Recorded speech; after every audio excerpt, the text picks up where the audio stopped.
বিশেষ করে খেয়াল করে দেখবেন মেয়ে শিশু বাচ্চাগুলো পাড়া প্রতিবেশী আত্মীয় স্বজন পারিবারিক আত্মীয় স্বজন যারা আছে তাদের কাছে অ্যাবিউজের শিকার হয়।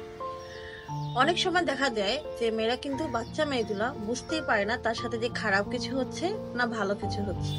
তার ফিলিংস এতটুকু হয় যে সে ব্যথা পাচ্ছে বা তার কাছে সে দিতে চায় না। এর মূলত কারণ হলো আমরা আমাদের বাচ্চাদেরকে গুড টাচ এবং ব্যাড টাচ সম্পর্কে ধারণা দেই না, তাদেরকে কোনো শিক্ষা দেই না এবং স্কুল কলেজগুলোতেও গুড টাচ এবং ব্যাড টাচ বিষয়ে কোনো শিক্ষাদান করে না।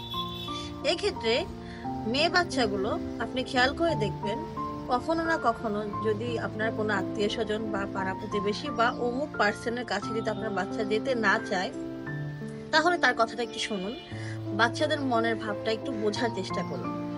আজকে আমি গুরুত্বপূর্ণ একটা বিষয়ে কথা বলতেছি, সেটা হলো গুড টাচ এবং ব্যাড টাচ। আমাদের সময় আমরা দেখেছি যে যদি কোনো আত্মীয় স্বজন আমাদের বাসায় বেড়াতে আসতো বা অন্য কোনো জায়গায় বেড়াতে যেত, তখন আপনার শিশু বা অন্যের শিশু অমুক আত্মীয়ের কাছে যেতে চায় না।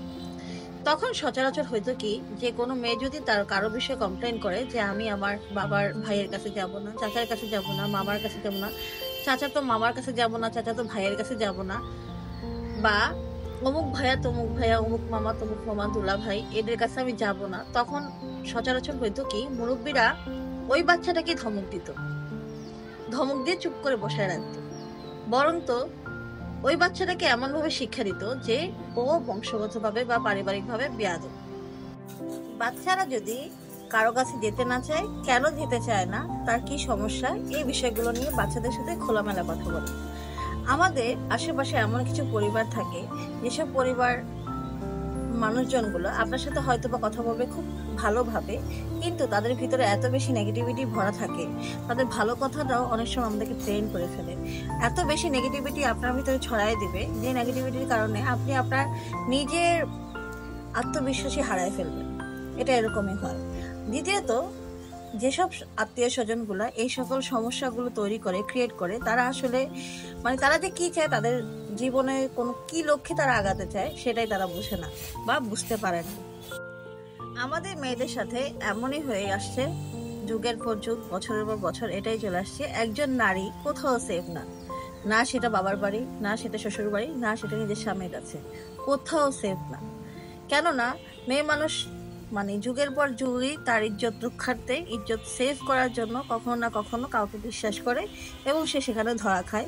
আর কিছু কিছু মানুষ তো দেখা যায় যে একটা মেয়ে ছোট বয়সে থাকতে তাকে অ্যাভয়েড করতেছে নানান উপায়ে নানাভাবে, কিন্তু ওই মেয়েটা তখনও বুঝতেও পারে না যে তাকে খারাপভাবে কোনো কিছু একটা করে যাচ্ছে। এই যে আসিয়ার মতো একটা মেয়ে, 8 বছর বয়সী, আমার বাসায় 6 বছর বয়সী একটা মেয়ে আছে। এই যে একটা ঘটনা ঘটেছে, এটা তো অফিসিয়ালি হয়েছে বিধায় বাংলাদেশের সকল মানুষ, পৃথিবীর সকল মানুষ এই ঘটনাটা জানতে পারছে। এমন হাজারো হাজারো ঘটনা ঘটে যেগুলো সংবাদপত্রে আসে না, যা কেউ জানতে পারে না, যা ইন্টারনেটের কাছেও মানুষ প্রকাশ করে না। কেননা প্রত্যেকটা মানুষের সম্মান আছে এবং আমরা সমাজবদ্ধ মানুষ, সমাজের ভিতরেই বসবাস। এটা সমাজের মানুষের জানতে পারলে নিজেদের আত্মসম্মানের খাতিরে অনেক সময় তারা প্রকাশ্যে আসে না। এখন দ্বিতীয় কথা হলো, আমরা আসলে এই দিক থেকে সেভ হব কি করে, নিজেকে নিরাপত্তাটা দিব কি করে। বেসিক্যালি দেখা যায় যে আগে একটা সময় মা বাবা চাচা কুকু খালা অমুকের বাড়ি তমুকের বাড়ি দুলাভাইয়ের বাড়ি বোনের জামাই বাড়ি মেয়ে বাচ্চাদেরকে বেড়াতে দিতে পাঠাতে, অমুকের বাসায় 2 দিন থেকে আসো, তো অমুকের বাসায় 2 দিন বেড়ে আসো। আসলে আপনি ছাড়া আপনার বাচ্চা কেউ দিতে পারে না, সেফটি কেউ দিতে পারে না। তাহলে আপনি যদি সারা বছর আপনার বাচ্চাটাকে লালন পালন করে খাওয়াই দাওয়া রাখতে পারেন, ওই 2 দিনের জন্য আপনি কেন অন্যের বাসা আপনার মেয়েটাকে দিবেন? এটা প্রত্যেকটা মেয়ের কাছে আমার একই প্রশ্ন, কেন 2 দিনের জন্য অমুকের বাসায় দেয় বেড়াতে হবে, কেন? এটার আসলে লজিকটা কি? যদি একান্ত যেতেই হয়, আপনি আপনার বাচ্চাকে নিয়ে যাবেন, আপনার বাচ্চা আপনার সাথে গিয়ে বেড়ায় আসবে, এটাই স্বাভাবিক। এটা নিয়ম মনে করেন, সেটাকে আইন মনে করেন, এটা চালনা করেন। কেননা আপনি খেয়াল করে দেখবেন আমাদের যেসব মানুষগুলা অত্যাচারিত হয়, যেসব মানুষগুলা দুর্ঘটনার শিকার হয়, ওইসব বাচ্চাগুলো, ওইসব মেয়েগুলো দূরের কেউ কিন্তু তাদেরকে ক্ষতি করে না, তাদের আত্মীয়রা তাদেরকে ক্ষতি করে। তাদেরকে আমি আমার আমার পরিভাষায় আমি তাদেরকে আত্মীয় বলবো না, কেননা আত্মীয় হয় সে যার সাথে আত্মার সম্পর্ক থাকে। আত্মীয় সে না যার সাথে আত্মার সম্পর্ক হয় না, সে কখনো আত্মীয় হতে পারে না। তবুও আমরা অন্য মানুষকে বিশ্বাস করি, ট্রাস্ট করি। কেন? কারণ আমরা সমাজগত মানুষ, সমাজে আমাদেরকে বাস করতে হবে। আপনি আপনার বাচ্চাকে সেফটি দেওয়ার জন্য যতটা সম্ভব, একদম আপনার জীবনের লাস্ট অব্দি 1 থেকে 100 কাউন্টের মধ্যে যতটুকু সম্ভব আপনি সবটাই করবেন।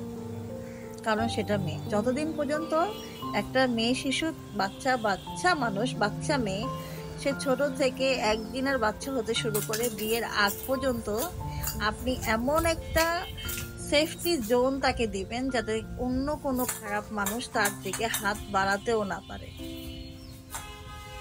সেকেন্ড অপশন, যখন তাকে বিয়ে দিবেন, বিয়ে দেওয়ার এমন মানুষকে বিয়ে দিবেন না যে মানুষটা শুধু ওয়াইফ চায়। এমন ছেলেদের কাছে মেয়েদেরকে বিয়ে দিবেন না যে ছেলে শুধুমাত্র ওয়াইফ চায়, বরং তো এমন ছেলের কাছে বিয়ে দিবেন যে হাজবেন্ড হতে চায়। হাজবেন্ড হওয়াটা খুব সহজ বিষয় না, চারটিখানি কথা না। হাজবেন্ড সে হয় যে আপনার ভালো মন্দ, সুসময় দুঃসময়, খারাপ ভালো সবকিছু মিলে আপনার দায়িত্ব গ্রহণ করবে, সে হলো হাজবেন্ড। আজকে আমি কবুল করে ফেললাম, কালকে আমার বিয়ে হয়ে গেল, সে পরশু দিন থেকে আমার অফিসিয়ালি হাজবেন্ড। এমন হাজবেন্ডের কাছে মেয়ে বিয়ে দেওয়ার কোনো দরকার নেই, বরং তো যার কাছে আপনার মেয়ে মানে সম্মানে, ইজ্জত সব জায়গায় নিরাপদ থাকবে, যে আপনার ভালো খারাপ দুইটাই গ্রহণ করতে পারবে, এমন মানুষের কাছে মেয়ে দিয়ে দিবেন। এটা হলো আমার ব্যক্তিগত এক্সপিরিয়েন্স। আমার মতে আমি মনে করি বইয়ের একটা পার্ট বা একটা লেসন হওয়া উচিত যে এখানে গুড টাচ এবং ব্যাড টাচ সম্পর্কে বাচ্চাদেরকে নির্ভুল ধারণা দিবে।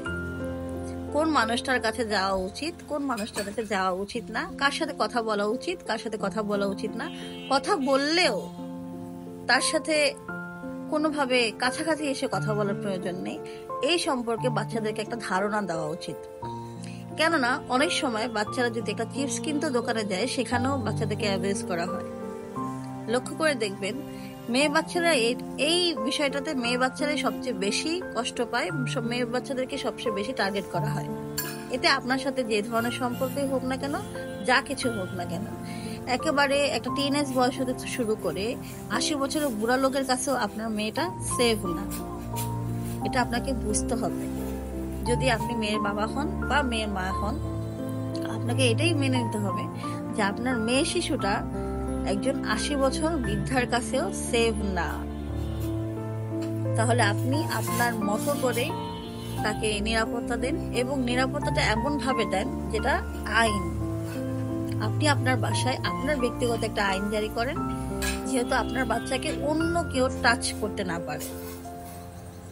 এটা আমাদের প্রত্যেকটা ঘরে এটাই প্রয়োজন। এই যে আসিয়ার মতো একটা মেয়ে আমাদের সারা পৃথিবীর ভিতরে, আমার মনে হয় ও একটা লেসন হয়ে থাকবে। ওকে হয়তো এত সহজে ভুলে যাওয়া যাবে না। আমার ছেলে এসে এই বিষয়টা নিয়ে আমার সাথে কথা বলতে গেছিল যে আম্মু তুমি কি জানো নিউজে কি আসছে, একটা মেয়েকে এমন বলছে মতনই। আমি তাকে এটাই বলছি যে বাবা তুমি এখন অনেক ছোট, এই বিষয়ে আমরা কথা বলতে পারি না, এই বিষয়ে কথা বলাটা উচিত না। তাহলে আপনি আপনার চিন্তাধারায় কোথায় থাকবেন সেটা আপনার ব্যক্তিগত বিষয়। তবে আমি মনে করি আপনি যে আপনার বাসায় যদি একটা মেয়ে থাকে, তাহলে আপনি আজকেই সাবধান হন। আপনার ঘরে যদি একটা মেয়ে শিশু থাকে, আপনি আজকেই সাবধান হন। মেয়ে কারো দায়িত্ব, মেয়ে কারো বোঝা না, মেয়ে হলো আপনার দায়িত্ব। আপনি আপনার দায়িত্বটাকে হেফাজত করেন। ধন্যবাদ।